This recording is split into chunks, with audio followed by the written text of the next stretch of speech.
KONI Kabupaten Bogor terus bergerak melakukan berbagai program kemanusiaan dalam kaitan pencegahan dan penyebaran COVID-19 di wilayah Kabupaten Bogor. Kegiatan yang dilakukan KONI Kabupaten Bogor ini sudah berjalan sejak ada status darurat COVID-19 di Kabupaten Bogor beberapa waktu lalu sampai saat ini dan seterusnya. Wakil Ketua 1 KONI Kabupaten Bogor, Joy Pendita, mengatakan KONI Kabupaten Bogor sangat selaras dengan program Bupati Bogor dalam melakukan pemutusan mata rantai COVID-19 di wilayah Kabupaten Bogor. Joy menambahkan dalam melakukan aksi kemanusiaannya untuk memutus mata rantai COVID-19. KONI membagikan ribuan APD, masker, bahan-bahan disinfektan, dan juga sembako bagi warga yang terdampak.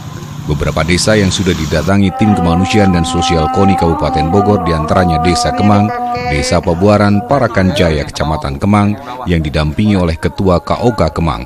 Selain itu, KONI juga menyambangi beberapa desa lain yang ada di Kecamatan Ciseeng yang didampingi langsung Ketua KOK Ciseeng.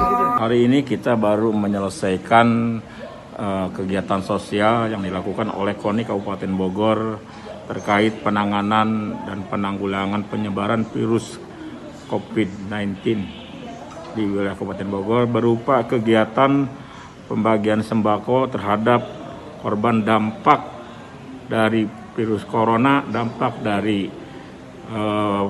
PSBB yang berlaku hari ini, sehingga banyak mereka yang kehilangan mata pencaharian dan kami membantunya dengan memberikan sembako untuk. Dari Kabupaten Bogor, Cepi Alpiadrian melaporkan untuk Dinamika News.